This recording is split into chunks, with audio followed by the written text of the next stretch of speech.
नमस्कार दोस्तों, मेरा नाम डॉक्टर दिनेश है और मेरा हर वीडियो के अंदर यही मिशन रहता है कि आप तक हेल्थ के बारे में प्रॉपर जानकारी पहुंचा पाऊं और आपको हेल्थ के लिए जागरूक और एजुकेट कर पाऊं।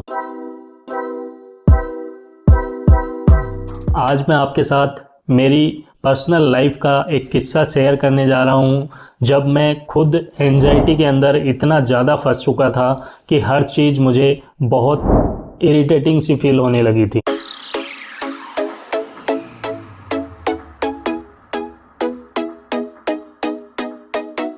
दो या 3 साल के पीरियड के अंदर तो मैंने अपने आप को कंट्रोल रखा। मतलब मुझे पता नहीं चला कि मेरे अंदर कुछ हो रहा है, सब कुछ नॉर्मल सा ही था। लेकिन कोविड के बाद में एंजाइटी ने पूरी तरह से मेरे ऊपर कब्जा कर लिया। हर बात के ऊपर अचानक से इरिटेट हो जाना, अचानक से दिल की धड़कन बढ़ जाना, कुछ भी खाया तो प्रॉब्लम, नहीं खाया तो प्रॉब्लम। काफ़ी सारी दिक्कतें मेरे साथ होने लगी। अचानक से दिल की धड़कन बढ़ना, पसीना आ जाना, घबराहट होने लग जाना, शरीर का संतुलन नहीं बनना, चक्कर जैसा फील होना, ये सारी चीज़ें उस दौरान मेरे साथ घटित। ये नियर अबाउट 2020 की बातें हैं, जब कोविड का दौर लगभग फर्स्ट वेव होगी शायद उस टाइम, बट फर्स्ट वेव के बाद की बातें हैं। फिर एक दिन क्या हुआ कि अचानक से बहुत ही ज़बरदस्त चक्कर आया और उस चक्कर ने मुझे एकदम से बहुत ज़्यादा डरा दिया। अब वो कंडीशन आ गई जब मुझे अचानक हॉस्पिटल भागना पड़ा। हॉस्पिटल पहुंचा, फैमिली मेम्बर्स परेशान, मैं परेशान, सब मतलब सारी चीज़ें जो हैं वो किस तरह से घटित होती हैं वो मैं आपको बताना चाह रहा हूँ। उस टाइम फिर सिटी स्कैन करवाया ब्रेन का, इको, ईसीजी, ब्लड टेस्ट, सारी जांचें मैंने करवाई।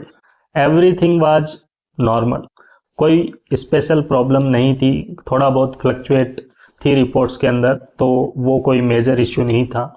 रिपोर्ट्स नॉर्मल, बट खुद को ऐसा फील होता था कि मेरे साथ तो बहुत बड़ी प्रॉब्लम है।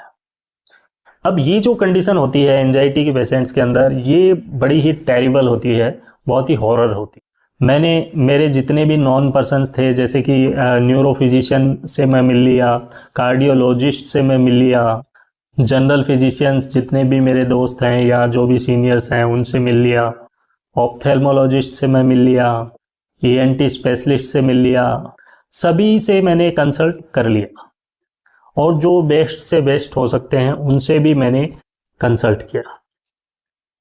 जब चारों तरफ से सारी चीज़ें नॉर्मल सी फील होने लगी, लेकिन ऐसा लगता था जैसे मानो कि प्रॉब्लम मुझे बहुत ही ज़बरदस्त प्रॉब्लम है, बट फैमिली और साथ वाले इसको मानने के लिए तैयार नहीं।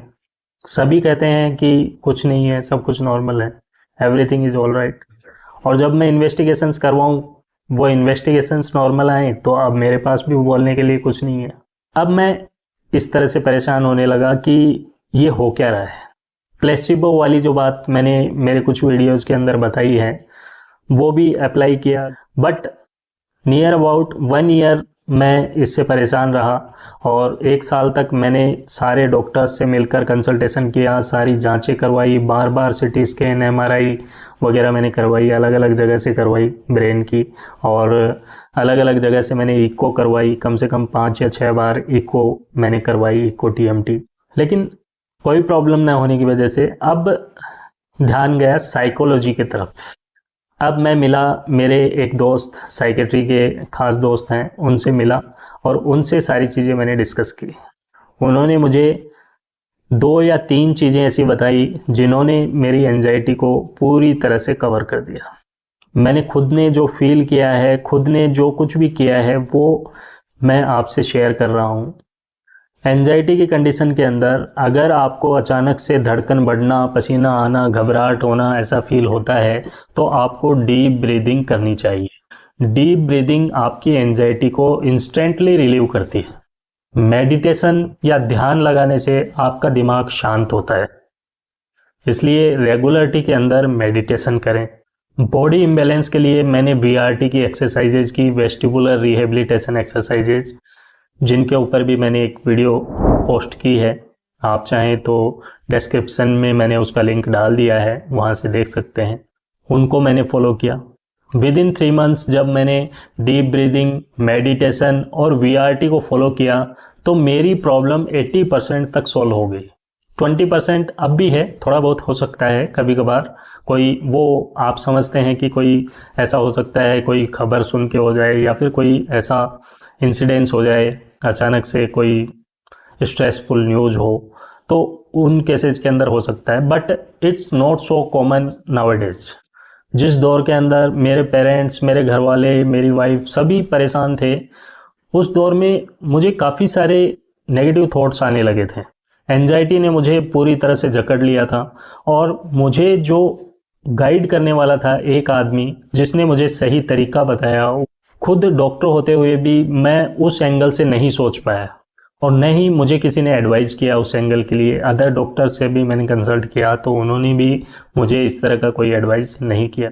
एक पर्सन जिसने मुझे प्रॉपरली एडवाइज करके कुछ स्टेप्स बताए जिनको मैंने फॉलो करके अपने आप को 80% तक कवर किया। सेल्फ हीलिंग, बॉडी ने अपने आप को सेल्फ हील किया। इसीलिए मैंने यह चैनल बनाया कि इस चैनल के ऊपर मैं हेल्थ के बारे में लोगों से बात करूंगा, उनकी प्रॉब्लम्स को सुनूंगा, उनको हेल्थ के बारे में प्रॉपरली एजुकेट करूंगा ताकि हर पर्सन अपनी बीमारी को समझ पाए और समझकर अपने हिसाब से प्रॉपरली स्टेप्स ले पाए।